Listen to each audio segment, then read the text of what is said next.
మీ ఇంట్లో దోశ పిండి కానీ ఇడ్లీ పిండి కానీ ఉందా? ఈజీగా గుంట పునుగులు అయితే చేసుకోవచ్చు. నేను ఎలా చేస్తున్నానో చూసేద్దరు రండి.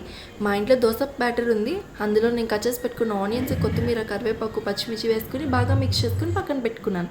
దీంట్లోకి కాంబినేషన్లో చట్నీ నేను టమాటా కొత్తిమీర చట్నీ అయితే చేస్తున్నాను. గుంట పునుగులు చేసుకోవడానికి నేను డిమార్ట్లో ప్యాన్ అనేది తీసుకున్నాను. ఆ ప్యాన్ని మనం స్టవ్ మీద పెట్టుకుని హీట్ చేసుకోవాలి. ప్యాన్ హీట్ ఎక్కినాక 1 టేబుల్ స్పూన్ ఆఫ్ ఆయిల్ వేసుకుని మిక్స్ చేసి పెట్టుకున్న బ్యాటర్ వేసుకుని 5 మినిట్స్ పాటు మీడియం ఫ్లేమ్లో కుక్ చేసుకోవాలి. ఇక్కడ నేను టమాటా చట్నీ అయితే రెడీ చేస్తున్నాను. 5 మినిట్స్ అయిపోయిన తర్వాత ప్రతి పునుగు కూడా మనం టర్న్ చేసుకోవాలి. గోల్డెన్ బ్రౌన్ కలర్ వస్తుంది. మళ్ళీ అన్నీ టర్న్ చేసుకుని 5 మినిట్స్ వెయిట్ చేసి గోల్డెన్ బ్రౌన్ కలర్ రాగానే మనం సర్వింగ్ ప్లేట్లోకి సర్వ్ చేసుకుని టమాటా చట్నీ కాంబినేషన్తో తింటే చాలా టేస్టీ అండ్ యమ్మీగా ఉంటుంది. మీరు కూడా మీ ఇంట్లో మీ పిల్లలకి పెట్టండి చేసి ఈవినింగ్ స్నాక్ టైం లాగా. నేను మా యాంష్కి అయితే పెట్టాను, చాలా బాగా తిన్నాడు. మీరు కూడా ట్రై చేయండి.